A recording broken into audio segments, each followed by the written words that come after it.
Good evening, everyone. Thank you for coming out. My name is Ken Goldberg. I have had the pleasure to help organize this series, and I want to thank Lori, who's been fantastic, Shannon, who's up here, and everyone who's involved with the Berkeley Center for New Media for all the work that they do in putting this series together. I believe we're at 180 something speakers. So tonight we'll add to a long tradition. And our theme, as I mentioned earlier, this year is the topic of robo-exoticism. And the concept there is analogous to exoticism more broadly, that this idea of basically trying to impose some kind of control over some other that is unknown and unfamiliar by basically projecting overly positive fantasies and overly negative fears onto that population. And it has a very long history, very, very powerfully captured in Edward Said's book on Orientalism.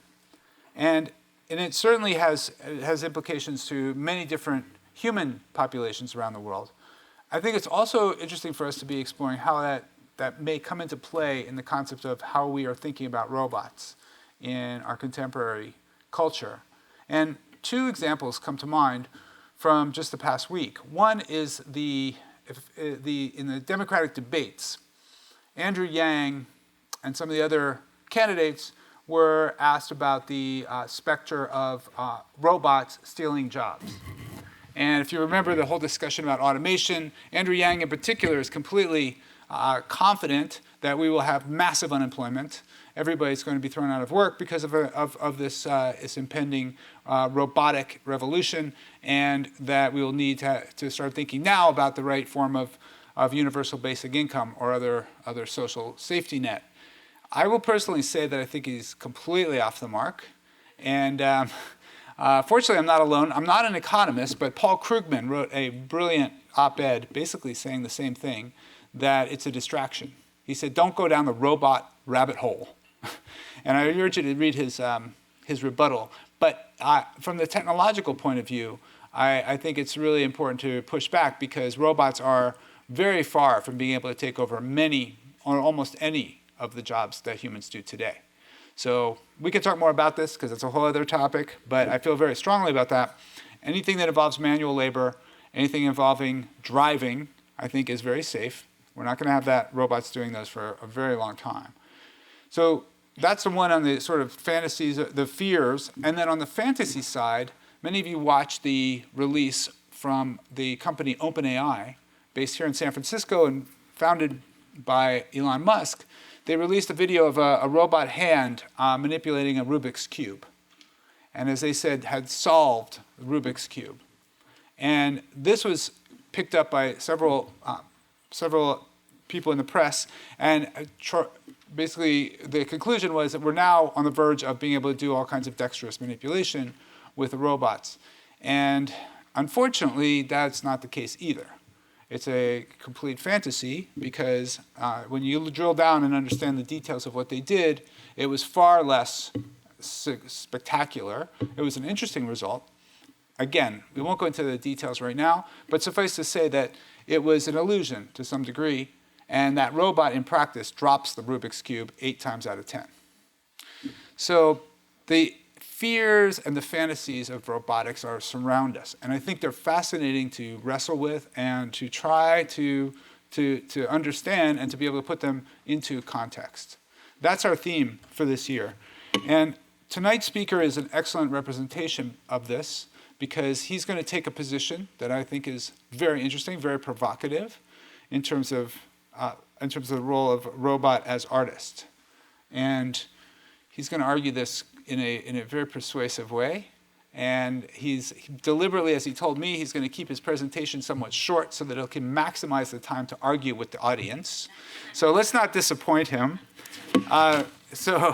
Leonel Moura is an artist, a provocateur, a curator, a writer, and an editor. He has a long history in the arts. He had was involved with sculpture and painting in a variety of media, photography. In Europe, he comes from Portugal, from Lisbon, and he exhibited in Paris, New York, Milan, Madrid, Los Angeles in his earlier incarnation. But then around the year 2000, he underwent a transformation and became very interested in robots and the potential for robots to paint or create images and do performances. So then his CV shows a shift when he started exhibiting these new kinds of machines in art galleries around Europe and around the world. So he has shown in almost every major city in Europe, Bologna, Rotterdam, and as well as New York, in Brazil, in Germany, Prague, Istanbul, and many other venues. And he, in particular, there was a venue in Paris at the Grand Palais, major exhibit known as Artists and Robots, that was in 2018, last year, that was extremely well curated and very well publicized in Europe. And he was featured, his work, one of his painting machines was featured in that show. And I've known his work for almost a decade now, but it was really interesting to see that latest work was very powerful in its aesthetics and its nuances. He'll be talking about that tonight, as well as his more recent robot systems, his various manifestations, and as well, and I hope we'll get him to talk about a play that he put on, a reconsideration, a reformulation of the classic Karel Čapek RUR, Rossum's Universal Robots, which, as we mentioned, gave us the word robot 100 years ago this year. So please welcome Leonel Moura.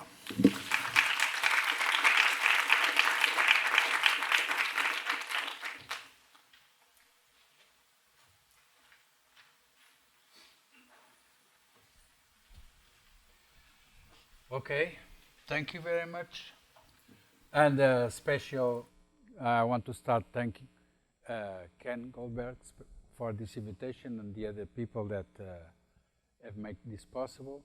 And especially I want to thank Ken because he knows that what I think is exactly the opposite that what he thinks. So it's very I'm touched by that because it's important to have different opinions, especially in a moment that, in fact, no one knows what is going on and what will happen with robots and with art and with everything. Let's see if this works. No. Doesn't work? No. I need to do it here, probably. So, I'm an artist, and I will speak about robots, of course, and about machines, and the possibility of machines to make art. But let's start with the human aspect of the thing. Why do we make art? Why we want to be artists? And it's there are many aspects, many possibilities. And if you search the internet, you see most of the times one of these things. And to be creative, to express emotions, this is very important for humans, to have emotions and express emotions, to impress the others, to do something different, to make money. That's important because art is an important industry for decoration and for design, for mode, or as therapy there is also. But there is another possibility that is the one that I'm interested.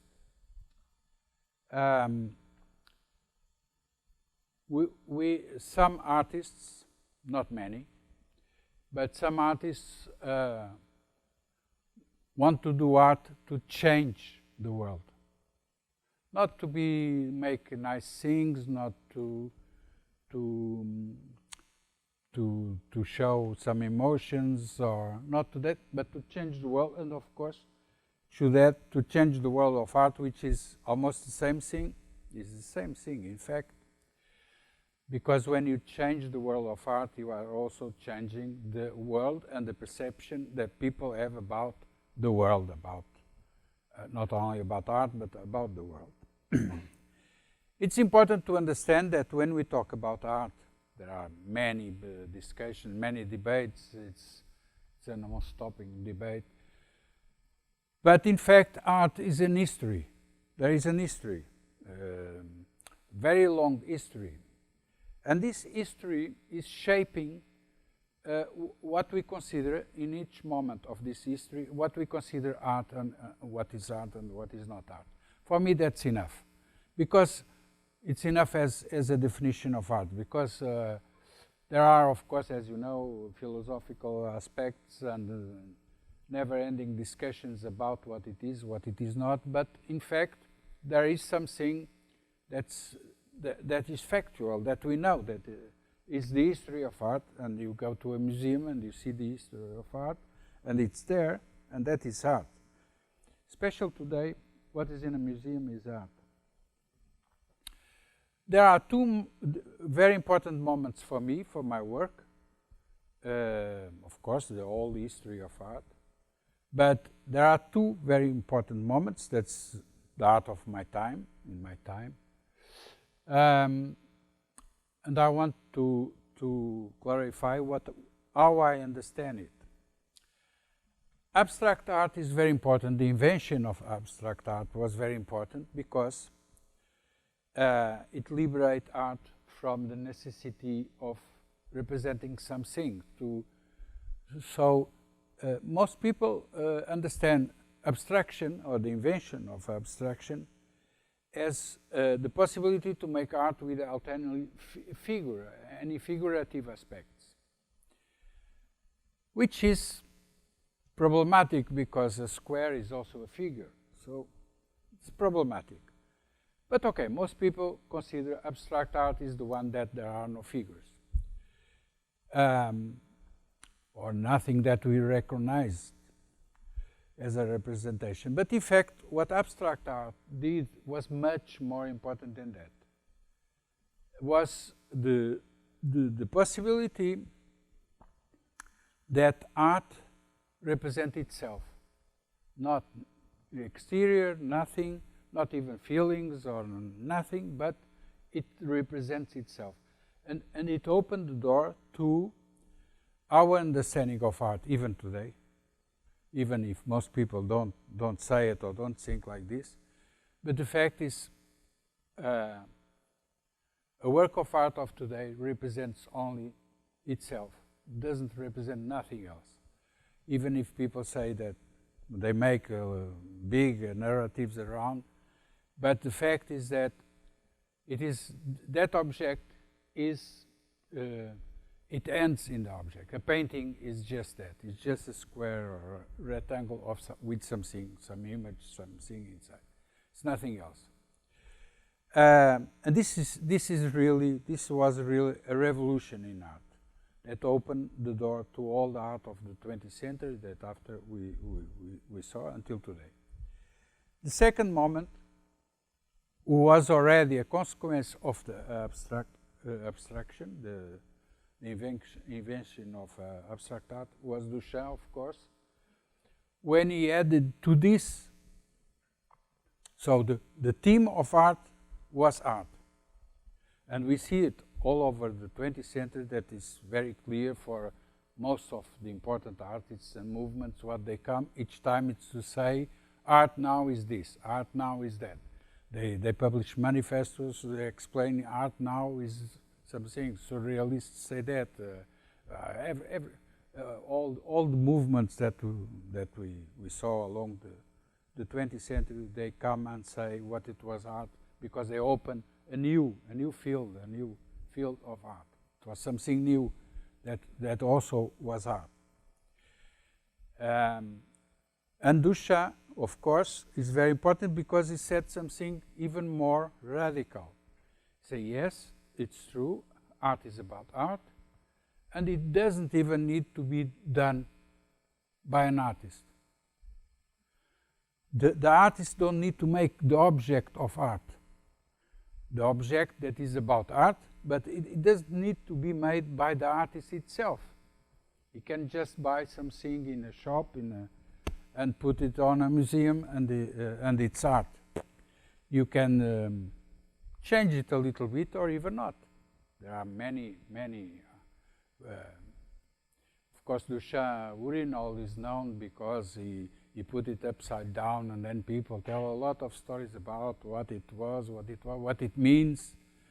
But in fact, it's just a urinal. It's nothing. But of course, with this attitude, he opens the art of today. That means it's art that needs a context to be art. Otherwise, it's not art. A pile of garbage in the street is a pile of garbage. Here inside this room in a museum is art. So, and it's the same pile of garbage. No change. But if we put it here inside, it's a fantastic work of art. So we live in this type of context. Artists don't even need to manufacture the thing. This was a big, important revolution that most of people also don't accept it. In this line of changes, I'm very ambitious, as you can understand. So I want to add something to this history. What I say now is, why don't we also think that art can be something done by a non-human? Why it's necessary? Why do we need a human to make art? Why can we not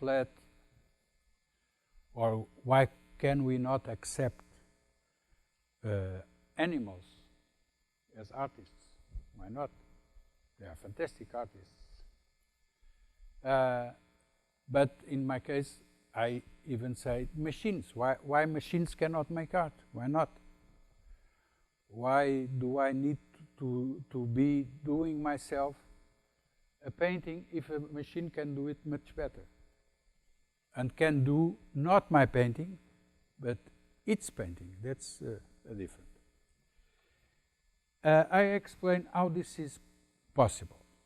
What I'm showing here, most of you, of course, know this very well, but it can happen that someone don't know this mechanism. So I'm sorry for those who know this even probably much better. What it means. Oh, okay. This mechanism. This is an ant, of course, and as you know, ants have a special way of communicating with each other. When they walk and they have something to say, because normally they walk randomly and just around. But if, for example, that's the example that I didn't put it here because it's not necessary, but for example, if an ant finds food and takes the food to the nest, leaves a trail of pheromone. It's a chemical, pheromone.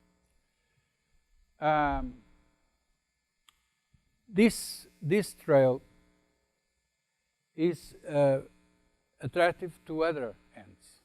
And so when some other ant goes around and sees this trail, tends to reinforce it.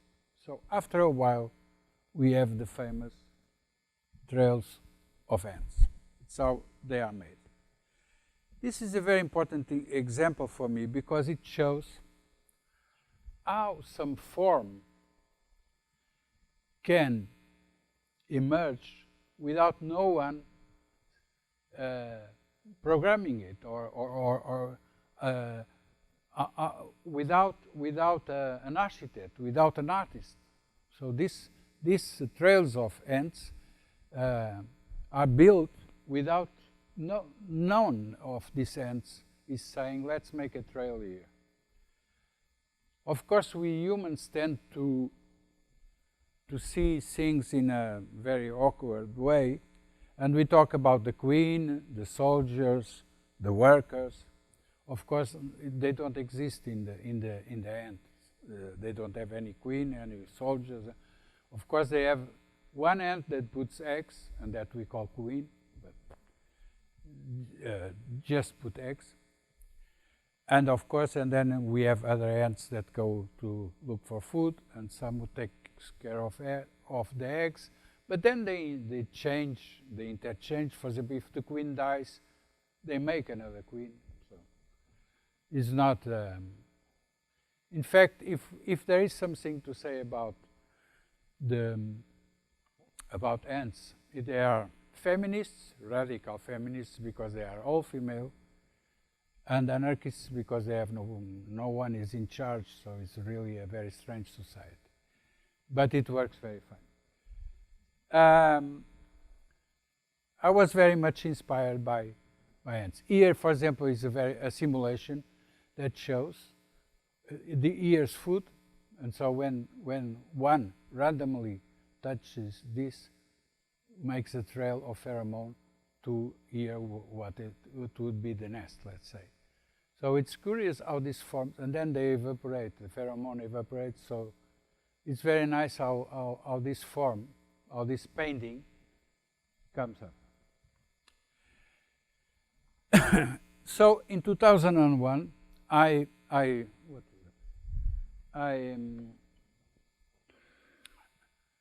as an artist, when I saw this for the first time, this algorithm of ants working in the computer, I saw these trails as a drawing, because I'm an artist. So I saw this is a drawing. So why not use this self-organized drawing? How can I use this self-organized drawing to make art? So I've connected this very simple machine. In that time, this was in 2001, so it was not a robot, just a CAD/CAM machine, to a computer where the ants were running. The algorithm of ants was running, and then just put a brush here with some paint, and this was one of the first drawings that come out. And this, what happened here? As you can see, is like a child. What happened? He's not, doesn't like the drawing. But what is interesting is that no, is now on the. Very strange. Okay? I hope so. I hope so. I've touched something. So, but the interesting thing is that this experiment, which was an artist experiment, made something quite interesting for the people who were at the time working with this kind of algorithms. Because, in fact, there he is again. It's this. Okay. In fact, this drawing was something that came out of the computer. It was not in computer, because most of the investigation was done in the computer. And this was the first time that in fact, this kind of algorithm was used outside of computer.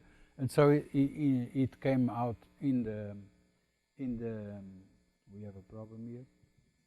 Came out in a magazine from MIT about artificial life, which is, as you know, kind of artificial intelligence, but bio-inspired. So this was was published. So later on, 2 years after, I believe, I did build some robots that were 2003. That they were really like small ants. They are small ants with some sensors to detect color. And so I've changed the pheromone of the ants for color. So these robots, you see, they are attracted by color. When they find color, their color, because they have, look, they put more color. So they build some paintings on their own. Look, when they detect color, they put more color. Like the ants do with pheromone, they do it here with color. This is a painting, very nice painting, where you can see that the process is not just random. Of course, there is some random in the beginning, but where you see these clusters, it's not random anymore, of course. It's just reinforcement of some parts of the painting. I have many paintings, but I just use this one, where you can see the clustering. That means that the process is not random. But it's also not programmed. I didn't program this. I would never do a painting like that. So I didn't program this. I just gave this robot some rules, basic rules, and then they built the artwork. I didn't make the artwork. This is another, so nice.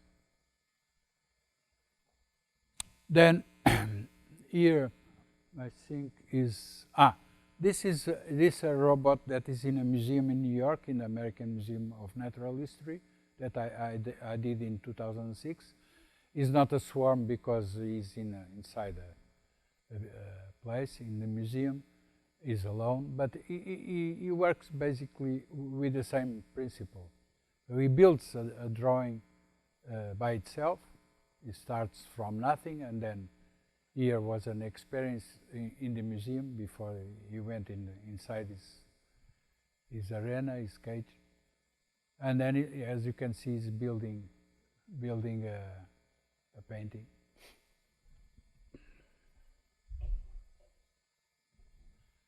Here's something done by this robot, where again you see some composition. So this is not just scribbles. This is a composition. It's an abstract painting. In that time, I gave many conferences and went with my robots everywhere. And there was something irritating when, I hope today it will not happen because now I'm saying it already. It was something very irritating when there was the interaction with the people. They always say, yes, but when does the painting is finished? Who says when the painting is finished?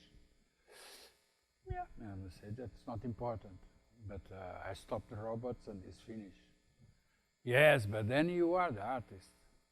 The robots don't decide when to finish, so you are the artist. So this was very irritating because it was not interesting at all. It has nothing to do with the process. But okay, so this robot, the RAP, Robotic Action Painter, decides by itself when to finish.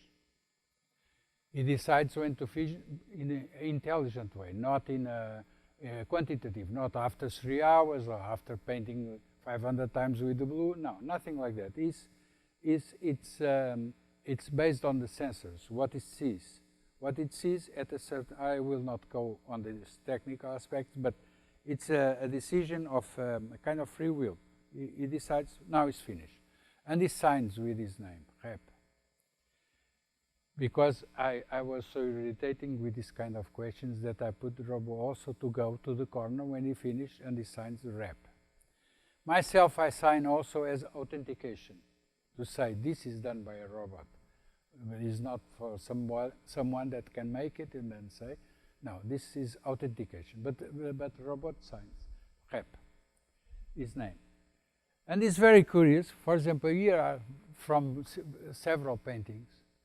He always signs his name, in a quite different way. So it's really not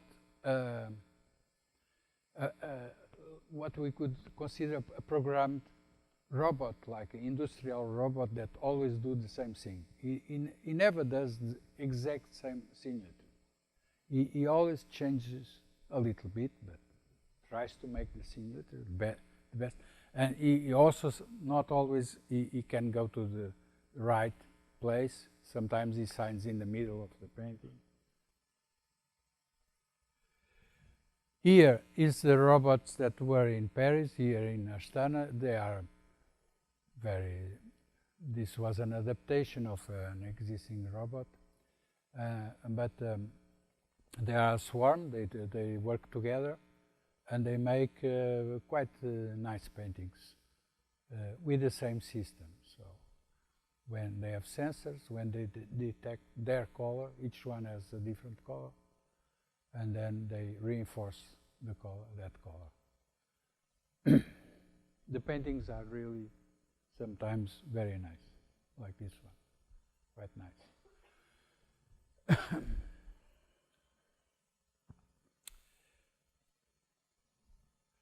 But so what I say as an artist,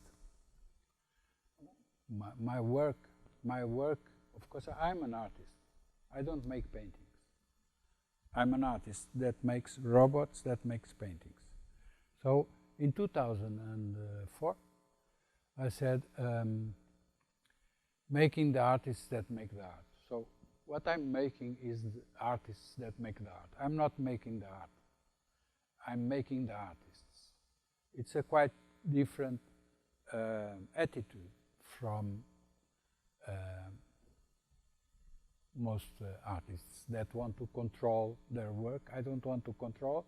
I want to lose control to the robots, that they can perform their own way of building a painting. So in fact, these paintings are self-organized paintings. They are paintings that make itself. It's a painting that is making itself. It's not programmed to do this. And even the same robots in the same conditions, they produce sometimes things very, very different. So it's not that they make always the same. So for me, this opens a door to something that we can call the non-human art. That means something that we accept as art, like is the case of my these paintings of my robots, because they are already in museums and things like that, exhibitions and so. So we accept as art, but it's not really done by a human directly, at least. It's not done by a human directly. Also, avoiding some questions that can come up.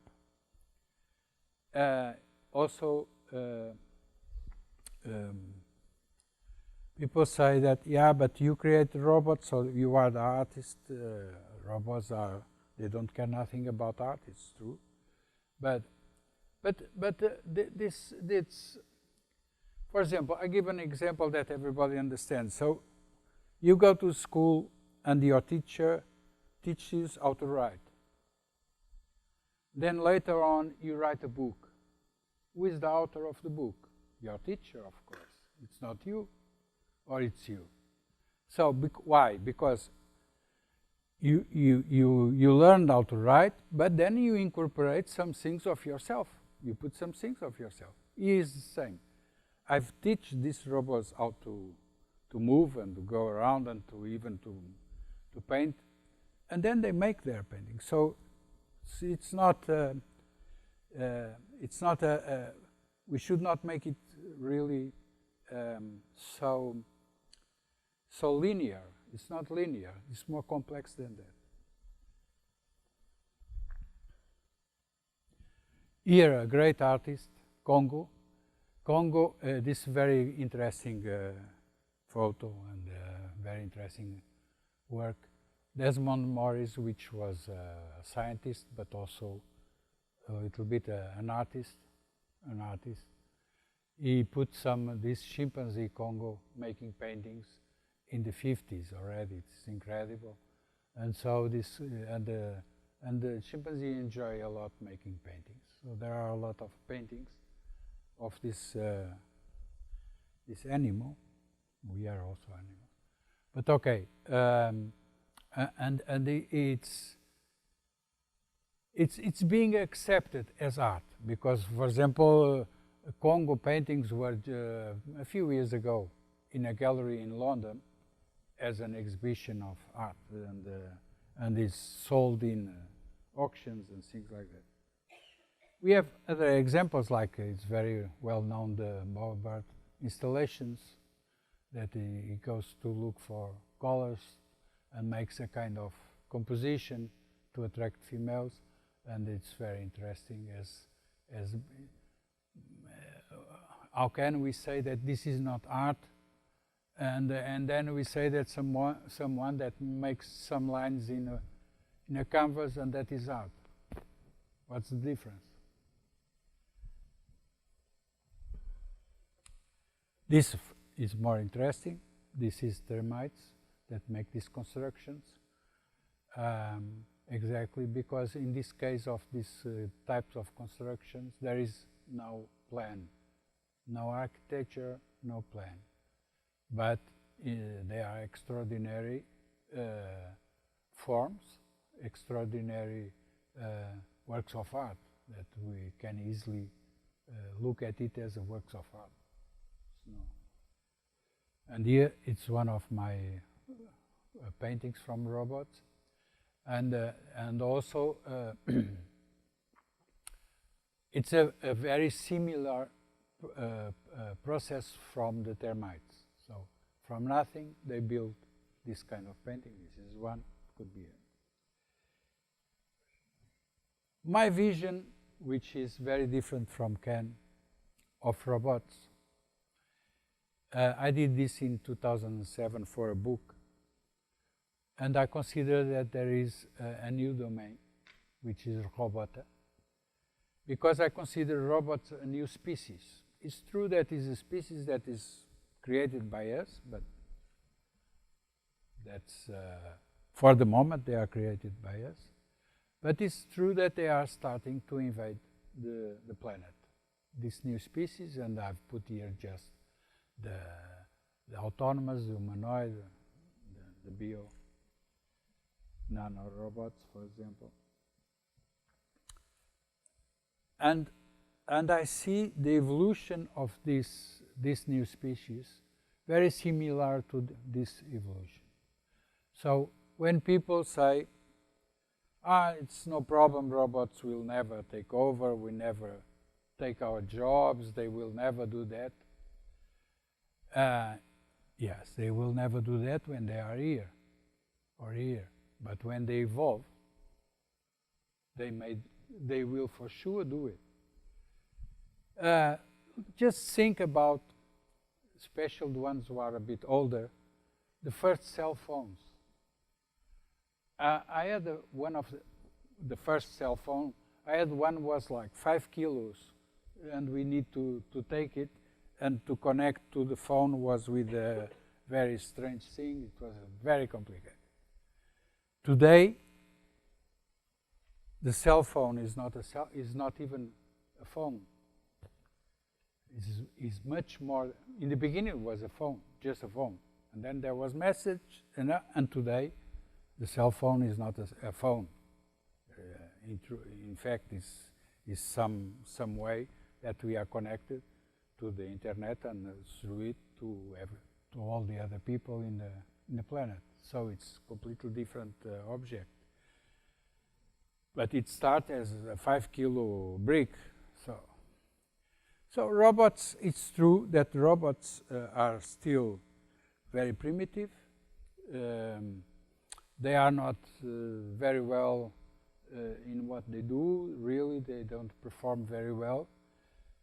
But they are evolving. For the moment, we are helping robots to evolve. But at a certain moment, they will start evolving by themselves, and then it will change really completely. And in the field of art, I like to say that I like very much this sentence, because I really believe that for the moment, my robots do paintings, which is a trivial thing.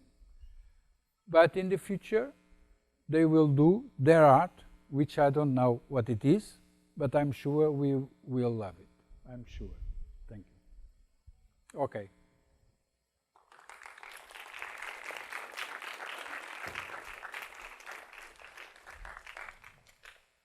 Okay, I'm ready for...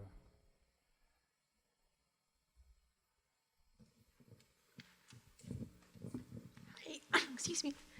Getting back to the manifesto, item 6, Can we go back to that slide? I have a Sorry? question there.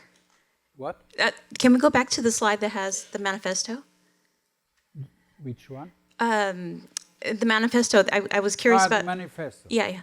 Sorry, I didn't understand. Sorry. For number 6, if you choose the color, aren't you also influencing the art? I don't care nothing about color. I just put one pen. I don't care so much about it. It's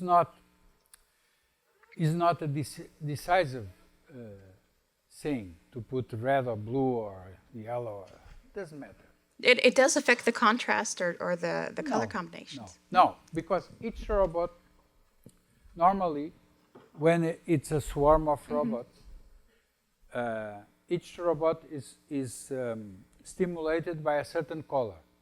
For example, the one who have a red pen is stimulated by red.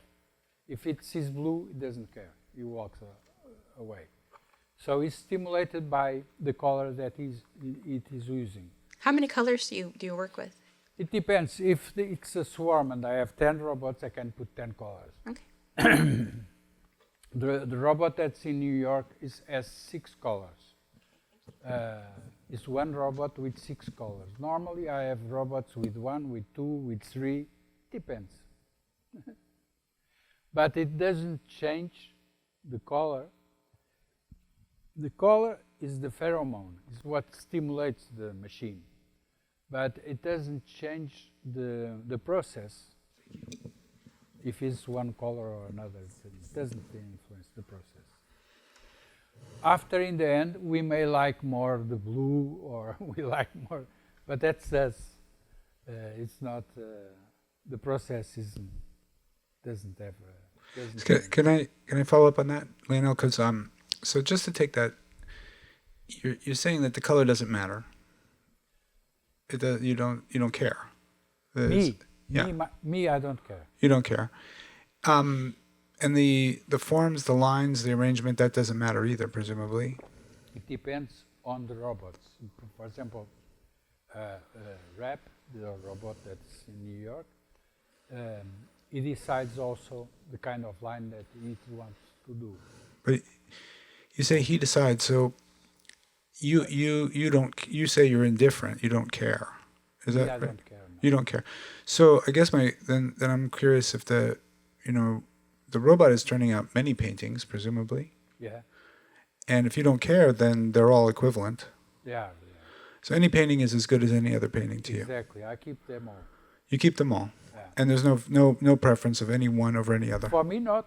But as I've sold already several paintings, the collectors come and say, "I like this one." Okay. Okay, but to you that's not important for me. It's not important for you. So there's no. I may also say I like more this one than the other one. Uh-huh. My taste. Yeah, of course, because there, I'm also a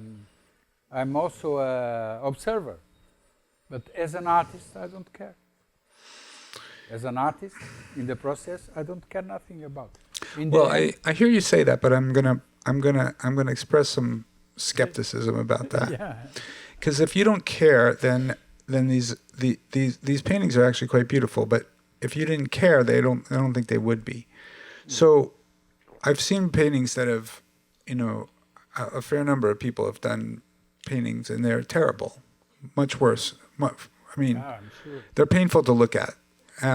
Yeah. But your paintings are not. In fact, even that blue painting with the drips that you showed us is quite beautiful. Yeah, now, I'm going to conjecture that you selected that. No. You say any random painting, and none of these were choices? This one was selected by the collector. This belongs to a collection that selected the painting, not me. But you are indifferent? None of them would matter to you? No, it's not indifferent. I'm not indifferent. But what I'm saying is, I don't, when in the process of making a painting, I'm not, I don't put one color because I like more. I even tell you one thing. I use these felt pens.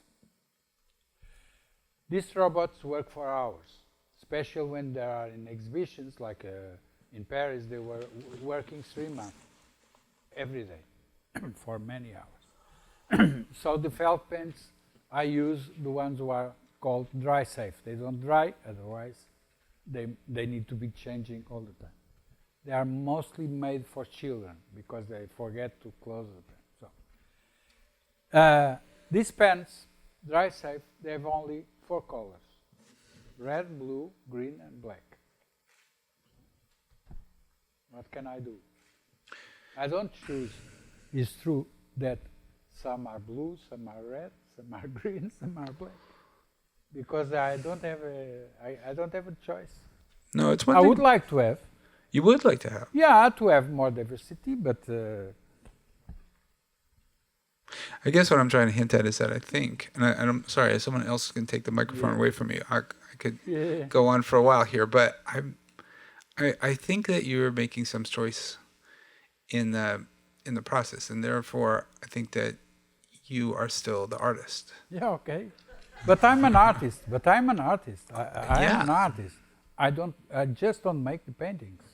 But I'm an artist, of course. You must understand what I've started when I start with this, the evolution of art itself. My goal is not to have a nice painting like this. It's not my goal. My goal is to change art, to add something to the history of art, like other artists have done. And what I'm trying to say is, we are in a time that we should start accepting art made by non-humans. We should start accepting that animals and machines can also make art. This would be even better for us, because we would have much more diversity. You know that humans are in such big problems today, because it's not only climate change, it's the extinction of animals and so, because we tend to look at us as the best, the more clever, the more intelligent, and all the other animals are stupid, they are good for being killed and nothing else, or being used. And this is very wrong. So my work is very much connected with what I said there, the rise of understanding that we are not the only ones in the planet. There are plenty of animals, plenty of life forms, other life forms. They are so important, so much important as the humans. And humans are destroying everything. So, this is also a statement of that kind. My work as an artist, I say we should start looking at all the other life forms, which are also able to produce something that we call art. And machines also can do it, and we can call art to that. And in fact, this is art, because this is from a very important collection. And they have very good art. Picasso's and so like that. So, and this is made by robots. So we start already accepting it. Of course, probably this collector still look at me as the artist. It's possible. But we are open already, start to be open to this new possibility of having non-human, like we have we start being open, because 50 years ago people would say that animals are not intelligent. We are intelligent, the only ones. All the others are completely stupid. And today you don't say that anymore. For example, the intelligence of ants are very useful, and we understand that they are really intelligent, in a different kind of intelligence. Can I ask my question? Because it's relating to this. Okay. Okay. This last bit, not about the collector, but about thinking about animals, just follows on what I wanted to ask, which has to do with the analogy that you're making between machine art or robot art and the ants, and there being a kind of interspecies connection. Yeah. And even now in your response to Ken, you've invoked the need to think environmentally about the future of art. next to a series that's also devoted to the role of inclusive intelligence and robots in the future of art. And that connection isn't always made. And so maybe this is just sort of a question for our community as well about what it means that you're using an interspecies relationship in order to also galvanize an a human-machine relationship, and just to think together about what that means that you're doing that. Yes, of course. Of course, the fact that in the beginning I was lucky because I came across this first algorithm of ants done by Mark Dorigo that you probably know. And so my model from that moment was not human anymore, but it was ants. And in doing that, that's why in doing that I've changed completely the perspective of making some object that we call art. Because if I keep on using the human model, I would tend to, for example, like people that are using artificial intelligence to make art. It's ridiculous what they do. Because what they do most of times is they take 500 paintings from the 17th century, which is ridiculous already because we are in the 21st century. Why go to take paintings from the past? They take 500 paintings, they give to the program of artificial intelligence, and they build a new portrait. It's ridiculous. What's the interest of that? This is nothing. But why? Because it's people. Most of times they are not artists, so they know nothing about art. But that are using the human model, and they want to do something which is inscribed in the human way of understanding what is art, what is and that. The other aspect that I would say, and you are here many people from robotics, I really don't understand why people insist in making robots with 2 legs. Why 2 legs? Why not 4? It's much better. It doesn't fall. So they expend millions of money and hours trying to put a robot standing on 2 legs. Why? So this human model that's constantly there, and it's really stupid, I'm sorry to say. Why? Of course, then after can be useful for a few things, and it is. And there are robots fantastic. Today we talked about these robots from Boston Dynamics that makes robots that are fantastic. For me, they are more like works of art than really robots in the sense that they are making it, because they are beautiful. They are beautiful in that sense and interesting. But why 2 legs? Why? I don't understand. So we need to change the attitude and not look so much to the human as the center of everything, the most important, the one that we must make a model. Why? Hi there. I have a question for you. We touched a little bit about on the color, and so what I wanted to ask about were the shapes. So I'm just wondering if, since we see a lot of circles, and then even in some of the pieces where the brush strokes are shorter, there's an arcing to them. So I'm just wondering if that's a product of the robot itself. That's just a limitation of the robot itself, or no. It depends very much. For example, here you don't see so much circles; it's more lines. But in this case, this robot creates the line in the moment that it is making it. So as you can see, there are not 2 lines similar. It's making the lines in the moment that is making it. So it's deciding how the line looks like. So what happens with the round? It's in the first robots.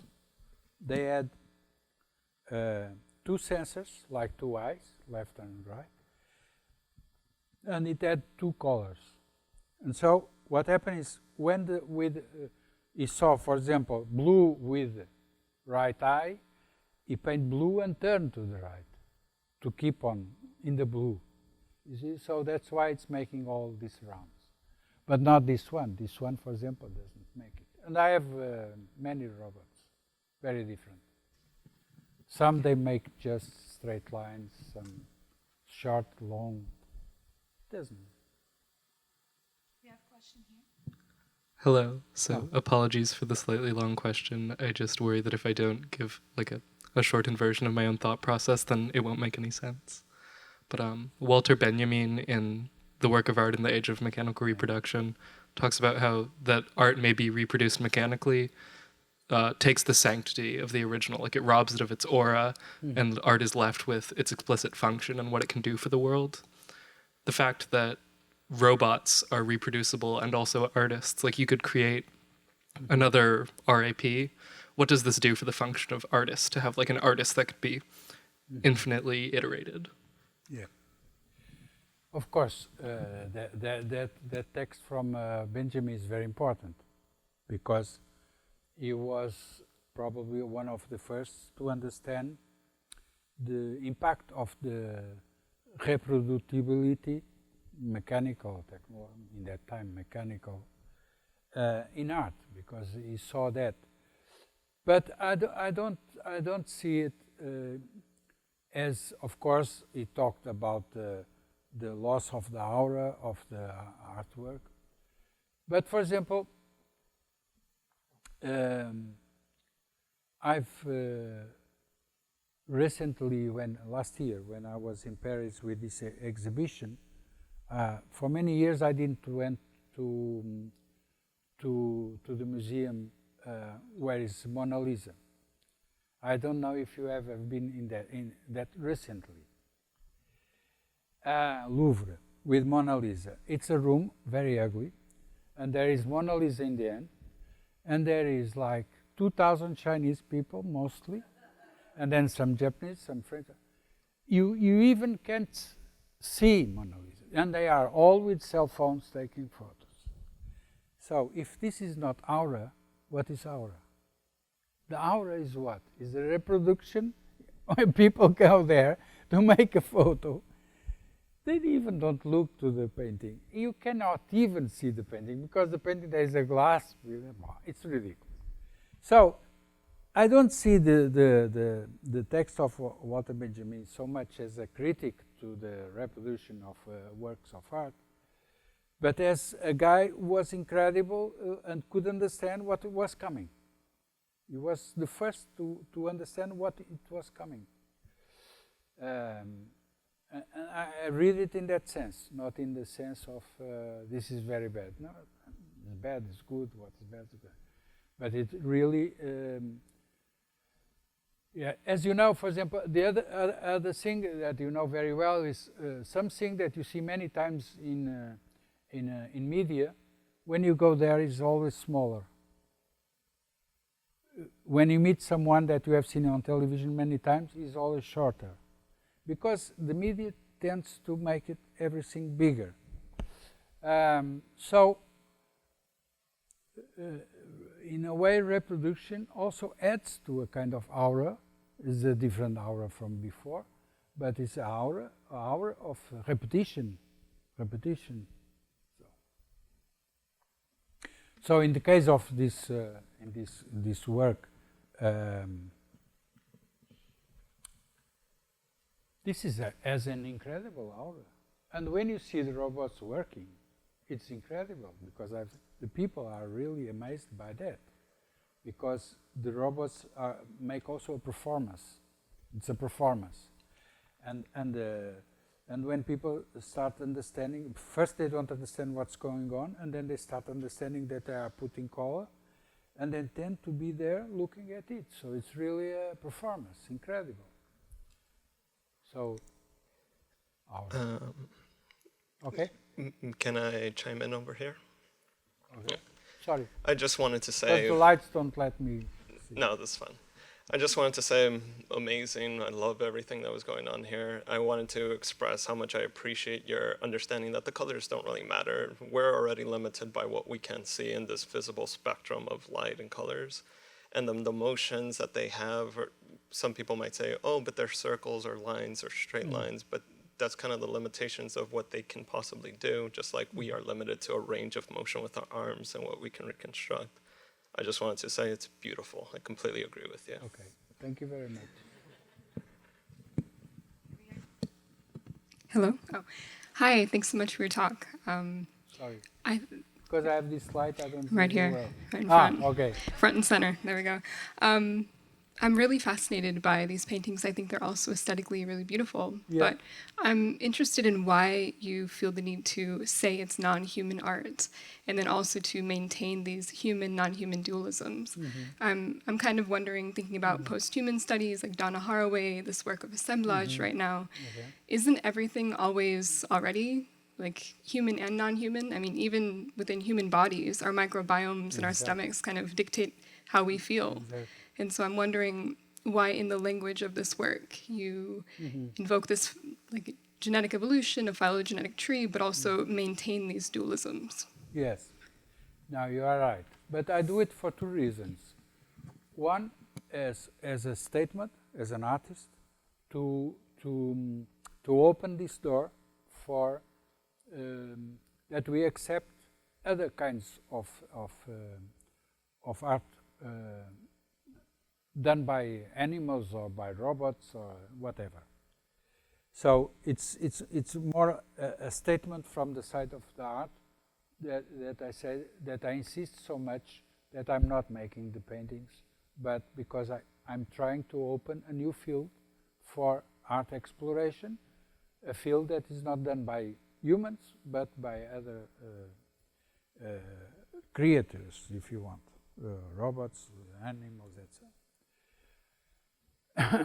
There is, for example, a friend of mine that works with bioart, and she makes incredible paintings with bacteria. It's very fascinating.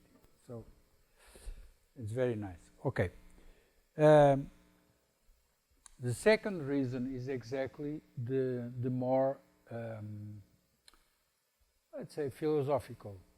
That means that by insisting in the non-human, of course I agree with you, we are human and non-human at the same time, but we don't recognize it. We tend to not see it. We don't see it. And so I insist, because we need to start seeing it much better, because not only to stop the bad things that we are doing to the planet and to the other life forms, but because it opens our view of things, and it's more rich.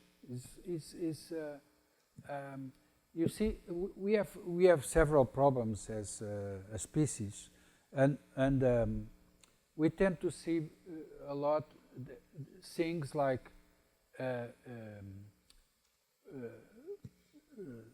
would say zero-sum games. So one thing against the other.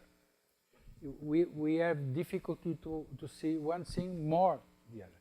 Like for example, in the beginning, I say, but if robots start making paintings, what can we do now? What are human artists going to do? I always say, yes, but no, there are American painters, French painters, Portuguese painters, Spanish painters, robot paintings. It's not less, it's more. So it's not bad for anybody. So we must. I insist in the non-human because we must open our view to the non-human.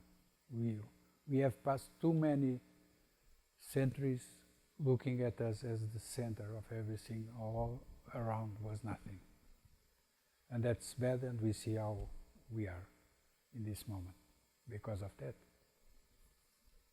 Okay, question here. Hi, I have a question. As you mentioned in the lecture, the robots can draw different drawings every time. Then what's the difference between all those drawings? Because it looks like they have the same rules. And how you update those different versions of the robots. And if you set more rules for the robots, to some will it be to some point the robots will be designed or be programmed Yeah. Because you put more your thoughts onto the Exactly, robots. exactly. Yeah. Thank you. That's a very good question. What I'm trying to do over the years is exactly the other way around, is to put less and less of me in the robots. The ones that I'm making now, the new ones, they are much more autonomous. So I want to take myself out as much as possible. So not decide the kind of line, perhaps in the future not decide the color. You may have a lot of colors and decides what kind of color.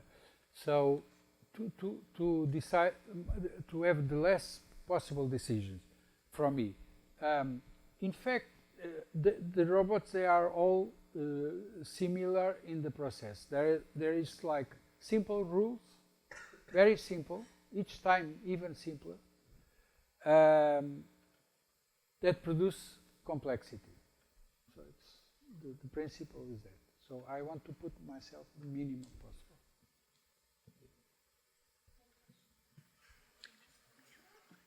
There is wait. no, there is also. Okay. Okay, but you need the. Yeah. Should I? Okay. Yeah. Hi. Thank you for your talk. I have a question regarding agency, because what I hear a little bit is saying that okay, it's no longer just human making art or necessarily you telling the robot to make the art, but more a relationship, a co-agent relationship. And I used to work for an artist. His name's Thomas Serencino. He's based in Berlin, and he works with spiders. And I'm a scientist. I come from cognitive science, and I was working in a spider lab, and it was really hard at first for me to see that the spider was making the art, or who's the artist in this equation. And there were so many challenging questions in that role that I had there. And in the end, I was won over. I was really won over by the fact that it's not Thomas making the art, it's not the spider making the art, it's somewhere in between. And it's our egocentric bias that's keeping us from seeing that we can work collaboratively. That it's not about a question of who's making the art, who's going to get the money. Exactly. And it was really funny because he also had an exhibition in Paris recently, and I overheard people there saying, like, shouldn't the money from his art go to spiders? Why is he getting it? And it's again this question of humans have this tendency to think, and it's a natural cognitive tendency. It's really hard to get over this egocentric bias. Yeah.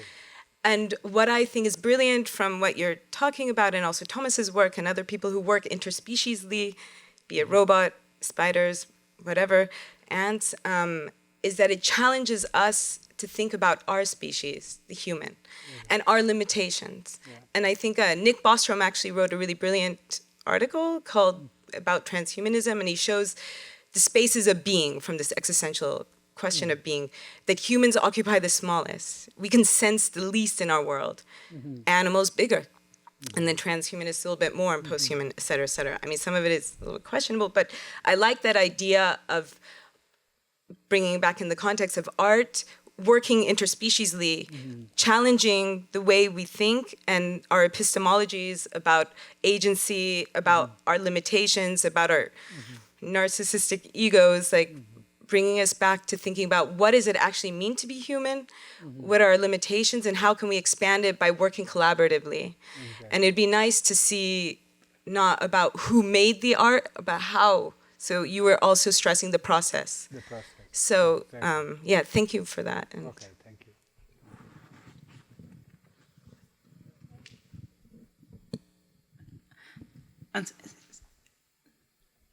Yes? Okay. Hi. I guess now I'm getting a little silly going back to my other question. So two-part question. One, what is your favorite color? I'm colorblind. See, that's my second question. Because you mentioned there was one set of ink that there were only 4 colors. You mentioned green and red, and I understood those are 2 of the most common colors that people cannot see. Yeah, exactly. So at this time you don't have a favorite color, or No. really? No, I don't. So I was wondering how. I'm more sensitive to red, of course, like a colorblind. So I see more red than what it is there. But it doesn't even I don't know if I use more red normally than. No, I don't care so much. What about people who are other people who are colorblind? Do you get different comments with the art? I don't know. I've never. Okay, Art, thank you. Never come. I think this is a follow-up, basically a follow-up to the question from our scientist friend, but I'll start with a potentially, hopefully non-controversial statement that because art is basically a human concept, I want to ask what you believe the intention of the creator, what role that really plays. You know, the robot doesn't necessarily know that it's creating art. Mm-hmm. Is it because art is a human concept that it's the problem of that definition that is why we can't recognize that as art? Mm-hmm. And I think the second half of that is, what does creativity mean in this this context? You know, to me, creativity is the leaps that are greater than the sum of the rules and past experience. Exactly. I'm not sure where the question is in that second part, but it's a thought. Exactly. No, that's okay. We understand that intelligence is a mechanism of nature. All beings have a kind of intelligence, different, because that's the problem that I was talking about. When we talk about intelligence, we tend to see only the human intelligence, but there are many forms of intelligence. Bacteria, for example, are extremely intelligent, so intelligent that they kill us. So it's incredible how this small thing can kill us. Well, and they are even winning the war, as you know, because they have the incredible capacity to mutate to avoid the antibiotics, as you know, and it's a big problem. So there are many forms of intelligence. I believe that there is also many forms of creativity. Life itself is very creative, as we can see, because there is so many forms and behaviors and so. So creativity is a mechanism that we can reproduce, simulate. Like we can simulate intelligence, we can simulate creativity.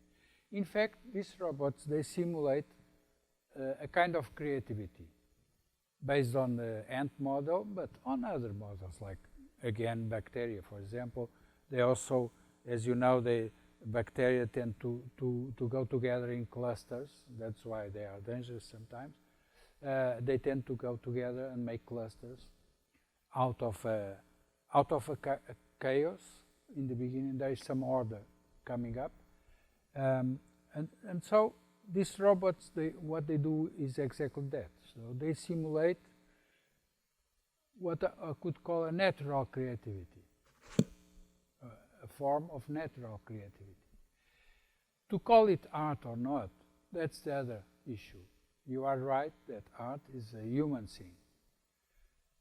But, as I've explained in the beginning, the evolution of art makes that today art is everything that's here in the museum, anything. So, if this painting comes here, it's art. So it's not so much an issue what is art, what is not. It's more acceptance. Has more to do with people agree that this can also be art. Consensus is more social or communitary consensus, because it depends on the cultures, on the parts of the world, and even on communities don't accept, for example, that a certain kind of art, they don't accept it as art. So there is. So to say that something is art or is not art doesn't depend how it's produced, but depends on cultural consensus, nothing else. Today may change, but today it's like that. Okay? Do you mind passing this down? Okay. So I have two questions, if that's possible. I was wondering, when you said that you are the artist that's making the robot that's making the art. Do you then consider the robots as a work of art that you're the artist of? Okay, so that was the simple one. The second one would be all of this to me kind of relates to cinema and the theoretical arguments about whether it's just a machine filming or if there is the director's intention.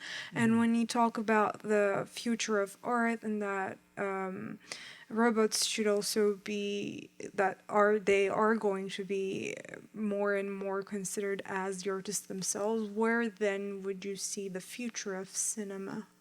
Of cinema itself. Like, do you think cinema is going to have its I don't know, if it's going to have an effect on this particular art? Well, of course, I'm a visionary, and not a skepticist. I'm a visionary in the positive sense of the word. And when I say that the machines will make art like paintings in the future, I believe they will make almost everything that we call today art, like films, theater, plays, if you want, dance, anything, music. Music is happening already. A lot of people working with machines to make music, and that the machine is producing the music without interference from a human, for example. But music is more easy because it's mathematics. Music is mathematics, so it's more easy. Of course, other kinds of expression is more difficult. But but this is to see in the future. What I see as the evolution of film and of cinema will first be the substitution of humans by machines, by robots, and they will play as actors. That will happen. It's already starting, so that it will be terrible because because you already have difficulty to understand what is a fake news, what is true, what is fake. And there are already experiences you have seen of some politicians saying something that they have never said because they make. And so the cinema will appropriate these techniques very quick because it's actors are becoming too expensive also. So they will do it. That will be the first step. Then to have a machine make a film. Many years, already more than 10 years ago, I went to an exhibition with other artists, and one of the artists had a movie made exactly by a machine. But the movie was made, it was very interesting. The movie was, they just made like 100 scenes, all in the same place, was an hotel with actors, and they make like 100. And then the machine was putting it together as a film, all the time changing. And the curious was, and it was very curious, because it just put the scenes together, and each time was a different film, but the most interesting was, he said, and the terrible thing is that people came to see this movie, and after 2 hours, I need to come to the stage and say, go away, because this will never stop. But people were standing there, looking at it. And the machine was making. I've also made quite different. I have an algorithm that I've created that makes combines